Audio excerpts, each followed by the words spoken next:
This is Louise Hay, and I would like to discuss a few ideas with you for people who are concerned with their health and would like to take an active part in assisting their own healing or in maintaining their health. It doesn't matter what your disease is. If you choose to work with these ideas, your health is sure to improve. I once heard a definition of health that made a lot of sense to me. Good health, it said, is having no fatigue, having a good appetite, going to sleep and awakening easily, having a good memory, having good humor, and having precision in thought and action, not being klutzy, being honest, humble, grateful, and loving. How healthy are you? I do not heal anyone. The work I do is to help people understand how their own mental patterns are constantly creating their own life experiences. All of them. The good experiences and the so-called bad experiences. And also how these same mental patterns are contributing to the ease and dis-ease in their bodies. We do not want to be ill, and yet we need every disease we have. It is the body's way of telling us that we have a false idea in consciousness. Our body is telling us we are on the wrong track and need to change the way we think. Every illness is a lesson for us to learn. Please do not just complain, "I want to get rid of this condition." It will not create the healing you want, nor will you learn the lesson you need to learn. This is not a time for condemnation or for creating more guilt. We are just looking at what needs to be released. This is a time for healing, for making our lives and our bodies whole. I know you have within you all that you need to accomplish this. Once we begin to understand this process, we are able to take conscious control of the changes we wish to make in our lives. This is a very exciting process and becomes one of the most important adventures in our lives. I believe there is a center of wisdom within each one of us, and when we are ready to make positive changes in our lives, we attract whatever we need to help us. Something inside of you has shifted, and the healing process has already begun. You might even say that to yourself now. I have already begun the healing process. The body, like everything else in life, is a mirror of our inner thoughts and beliefs. The body is always talking to us if we will only take the time to listen. Every cell responds to every single thought you think and every word you speak. Continuous modes of thinking and speaking produce body behaviors and postures and eases or dis-eases. The person who has a permanently scowling face did not produce that by having joyous, loving thoughts. Older people's faces and bodies show so clearly a lifetime of inner dialogue. How will you look when you are elderly? You see, it is my belief that it is our birthright to be totally healthy and totally fulfilled in every area of our lives. I want to help you claim this birthright now. Some of the things I will suggest to you may sound very simplistic. However, these ideas have been tried many times with great success. They really do work. Please use these suggestions in addition to the work you may be doing with a doctor or other health professional. It will be helpful to both of you. Take a nice deep breath, and if possible, allow yourself to be in a comfortable position. Just let these ideas wash over you. Only those ideas that are right for you will be accepted by you. It doesn't matter whether you understand them all or not, or if they make sense to you right now. Your subconscious mind will hear and record whatever you need. I believe that all illness is self-created. Not that we say, I want to have this illness, but we create a mental atmosphere where this dis-ease can grow and flourish. Our internal mental dialogue reacts in every cell in the body. I heard a physician say recently, if the surgeon operates on a patient without doing something to help them change the cause of the disease, then all the doctor is doing is prolonging the life of the patient until the patient can create another dis-ease. You see, we need to do more than just treat the symptom. We need to eliminate the cause of the dis-ease. And for that, we need to go within ourselves where the process of illness began. It is my belief that we are each responsible for every experience in our lives, the best and the worst. We all create our experiences by the thoughts we think and the words we speak. The universe totally supports our internal dialogue. Our subconscious mind accepts as truth whatever we choose to believe. You can say it either way. They both mean that what I believe about myself and about life becomes true for me. What you choose to think about yourself and about life becomes true for you. And we have unlimited choices about what we can think. When we are very little, we learn how to feel about ourselves and about life by the reactions of the adults around us. Now, if you lived with frightened people or with people who were very unhappy, then you learned a lot of negative things about yourself and about life. You may still believe them. However, this is not to blame our parents, for we are all victims of victims, and they could not possibly have taught us anything they did not know. If your mother did not know how to love herself, or your father did not know how to be gentle and kind, then it would be impossible for them to teach you to love yourself or to be gentle and kind. Your parents were doing the best they could with what they had been taught as children. I also believe that we choose our parents. Each one of us decides to incarnate upon this planet at particular points in time and space. I believe we do this because we have chosen to come here to learn a particular lesson that will advance us upon our spiritual, evolutionary pathway.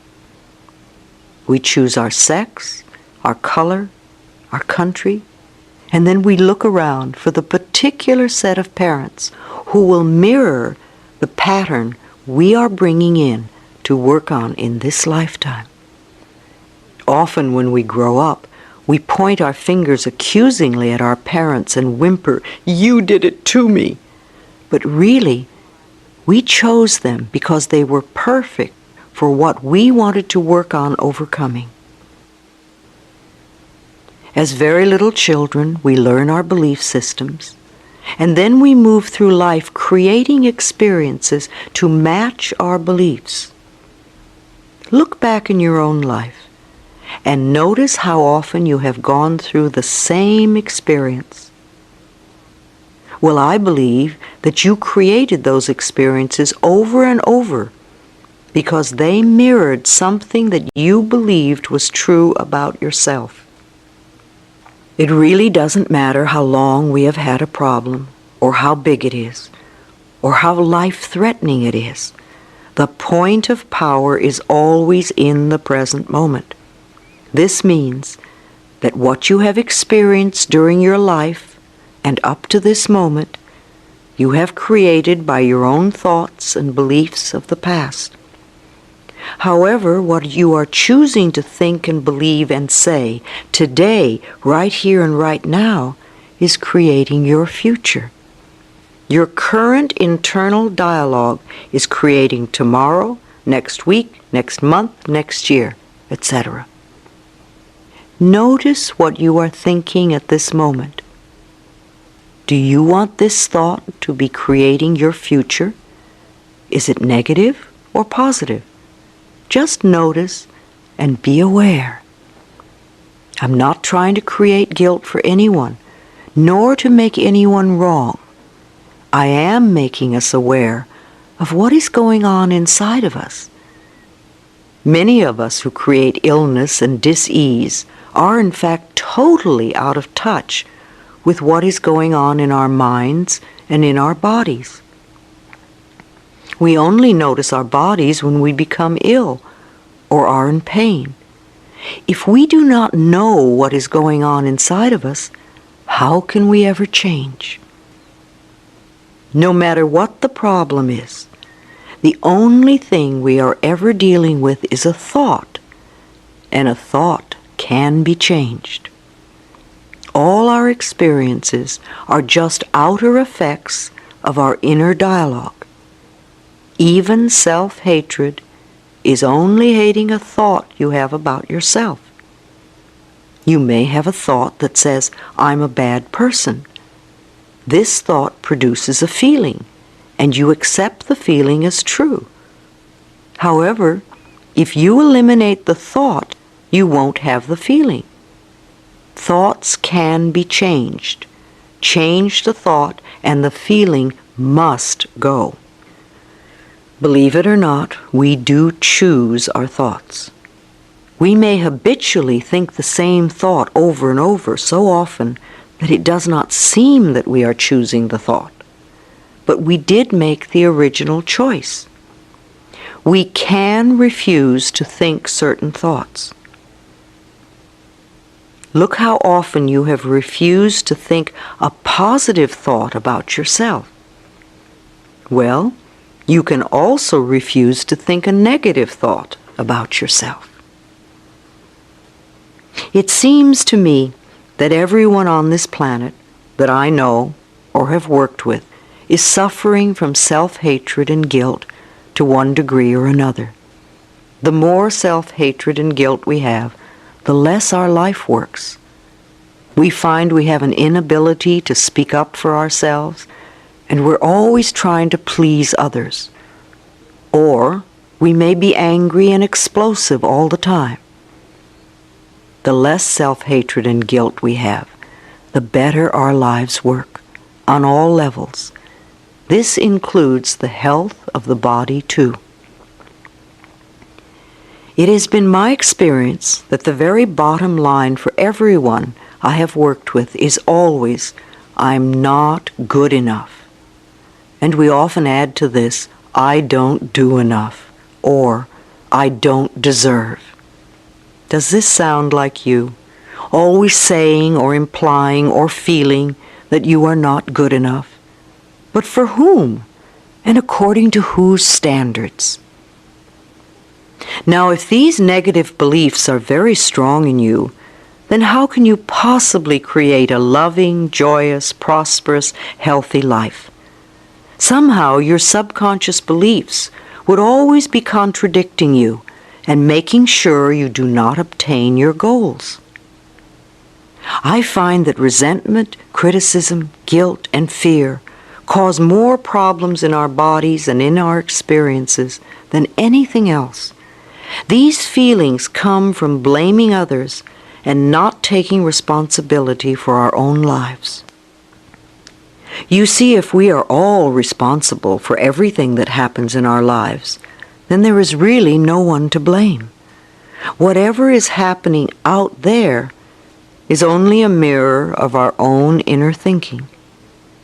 I am not condoning other people's poor behavior, but we must realize it is our beliefs that attract to us people that will treat us in that way.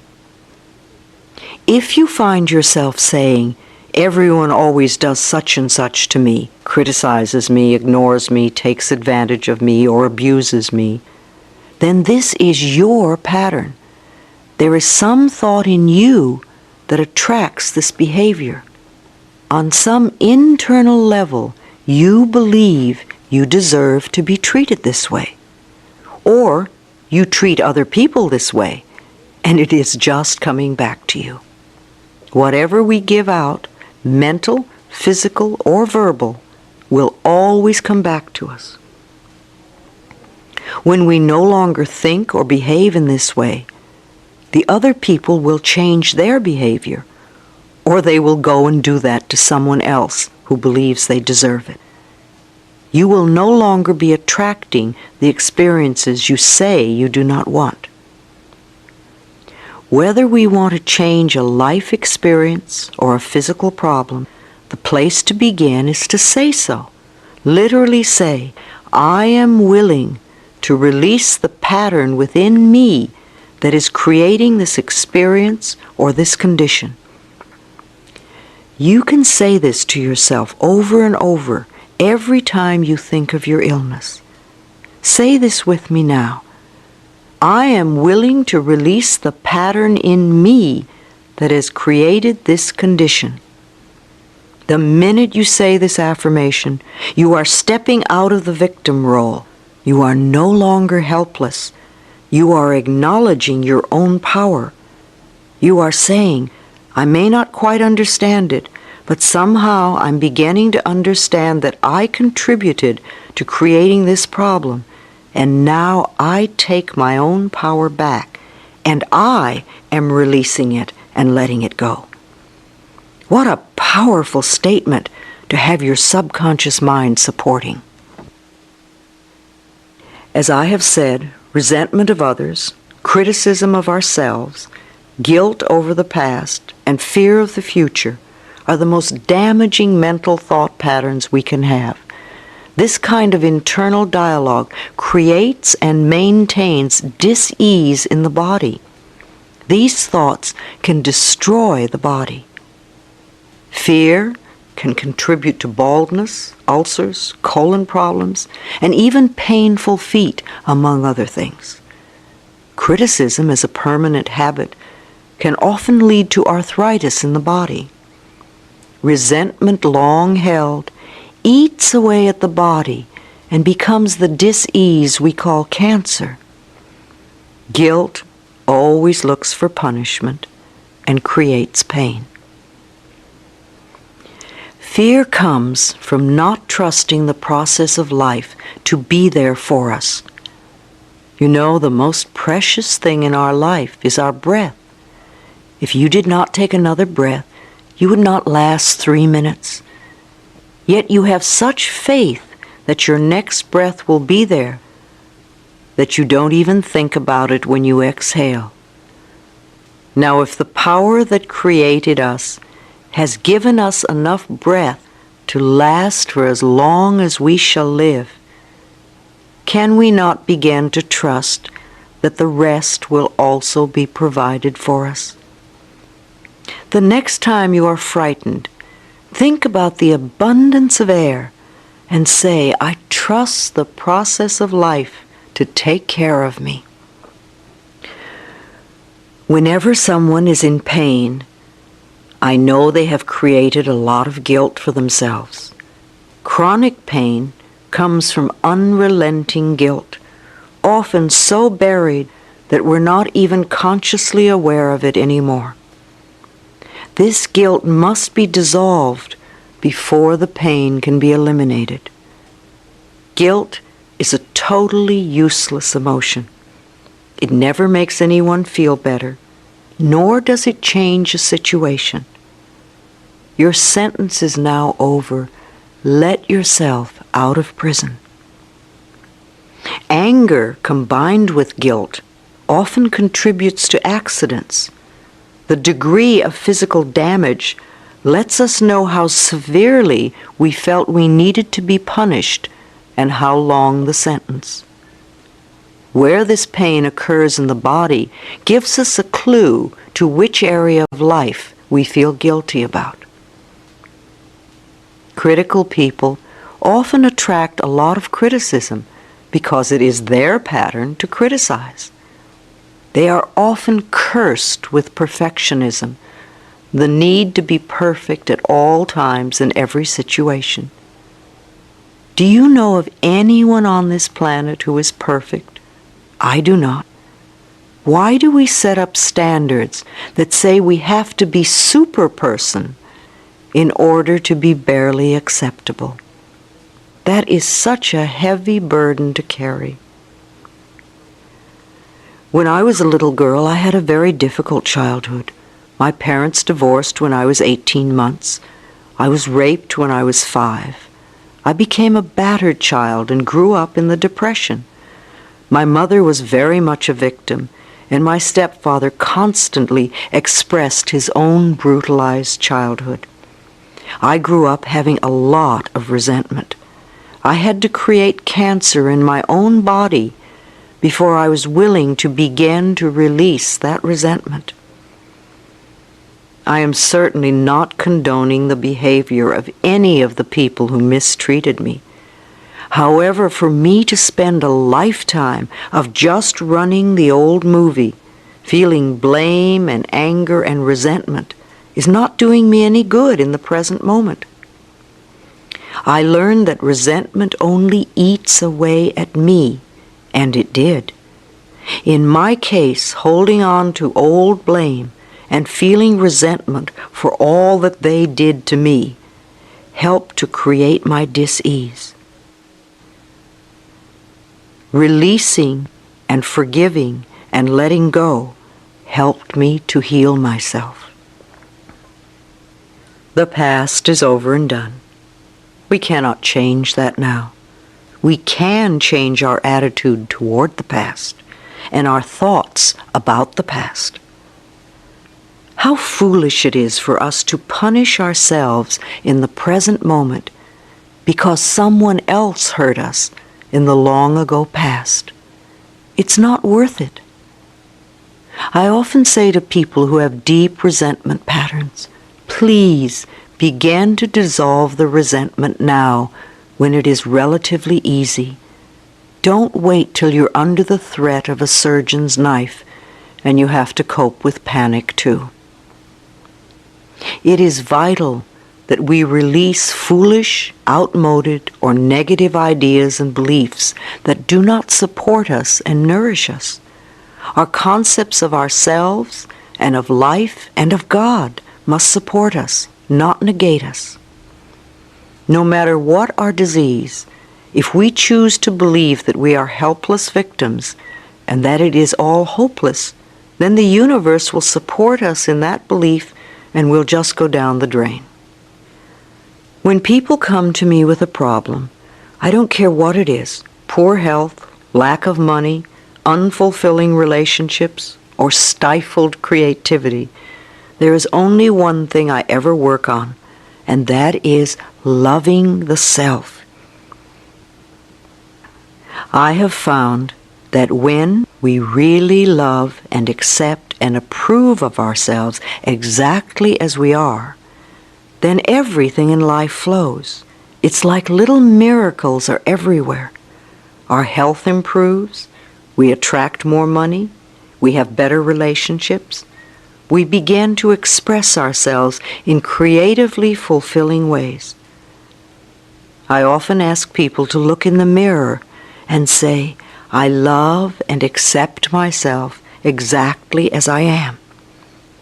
When they can't do it, or won't do it, or find it painful or silly, then I know they are killing themselves with their own critical thoughts.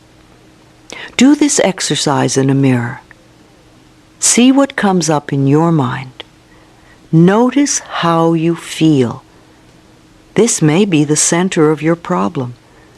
Resenting, criticizing, or fearing others, and not being willing to love and accept yourself.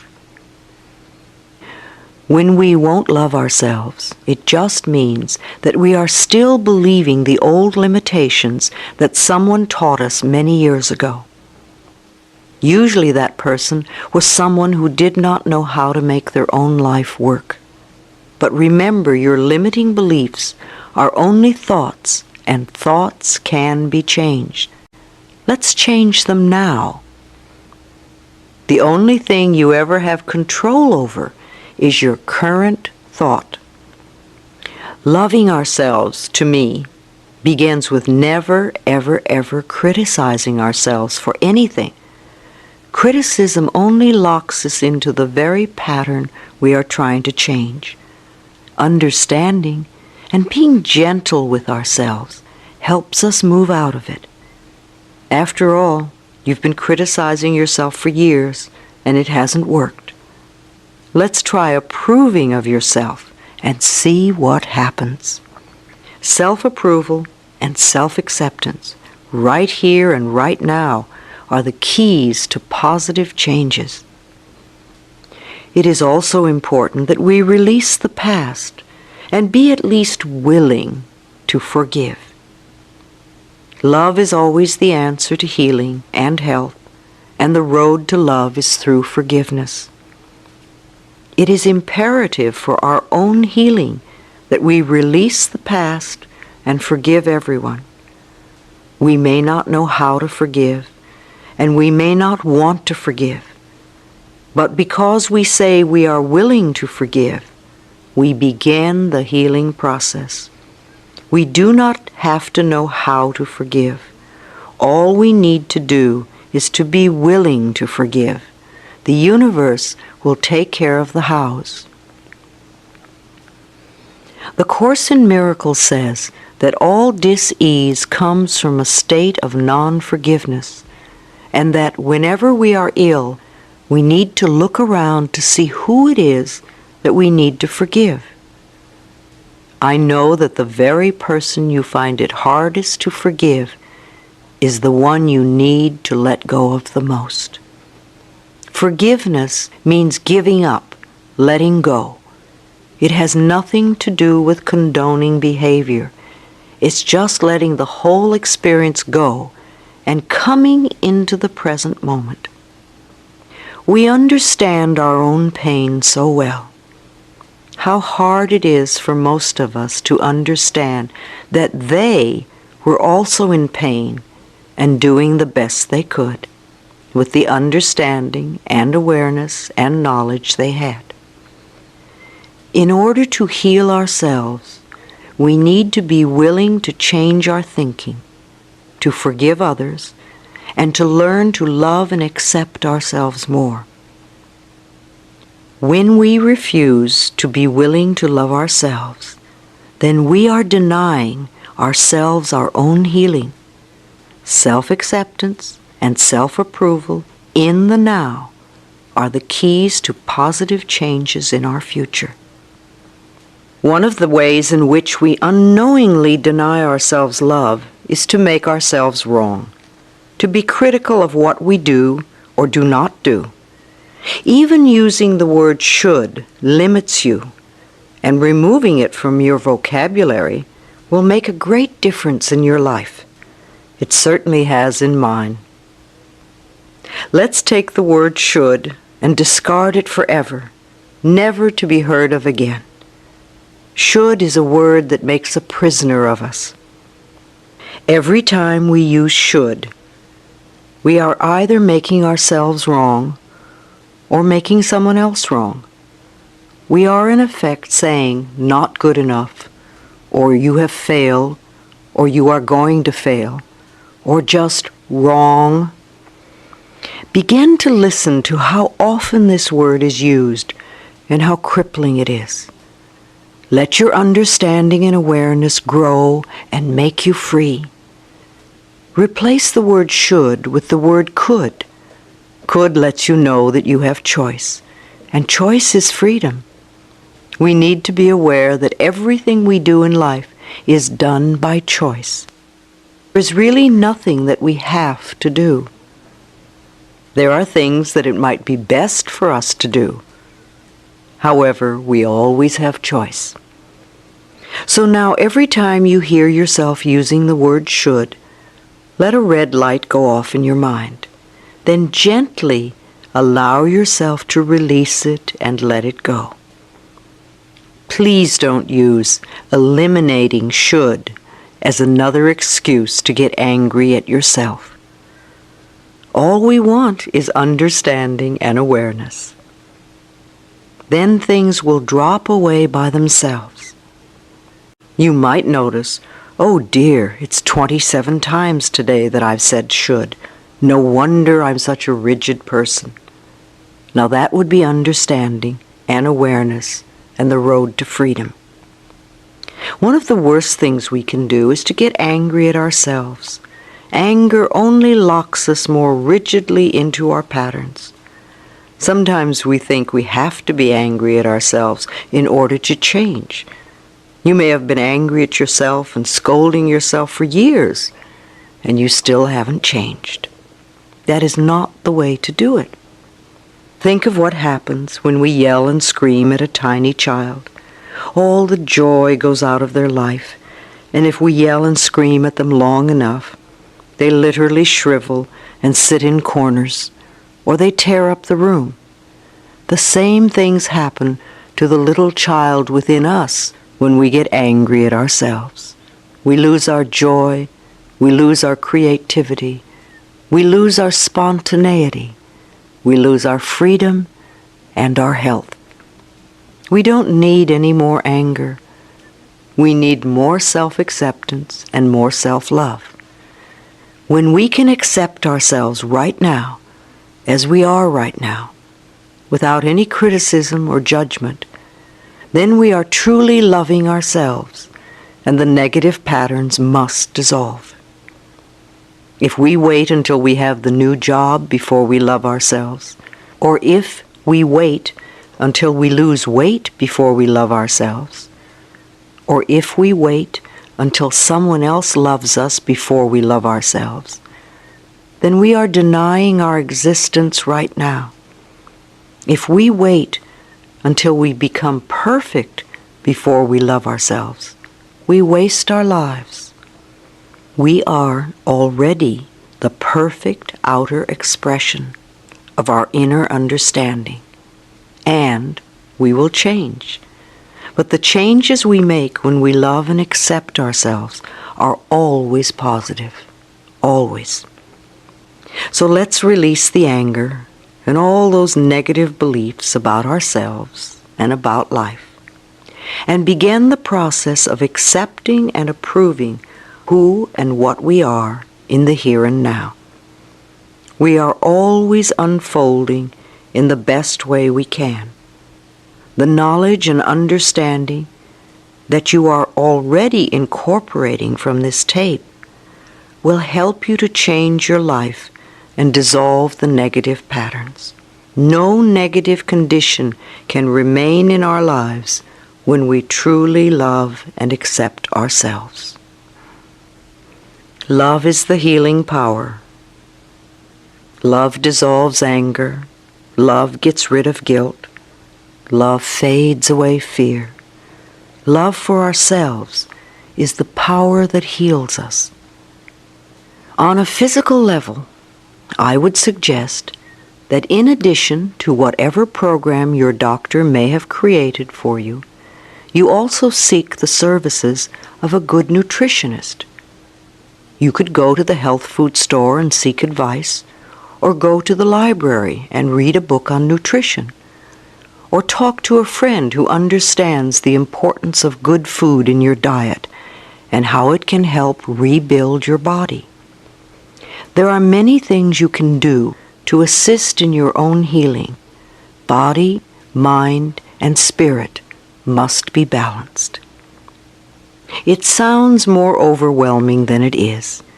Just begin where you are, doing what you can. It's like cleaning a house. It doesn't matter in what room you begin. If you keep going, eventually the whole house becomes clean. Let me repeat. I believe it is our birthright to be totally healthy and totally fulfilled in every area of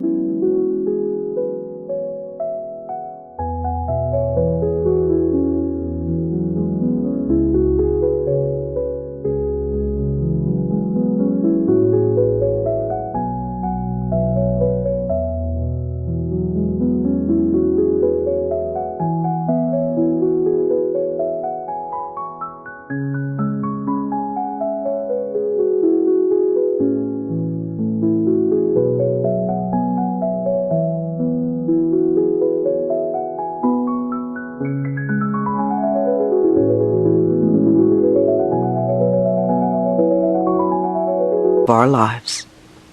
Let us claim and accept that birthright right now. We are going to experience a deep relaxation with a guided meditation to help you create new thought patterns that you can use to dissolve disease in your body and to build perfect, vibrant health. Express the growing love you have for yourself by lovingly taking care of the miracle you call your body.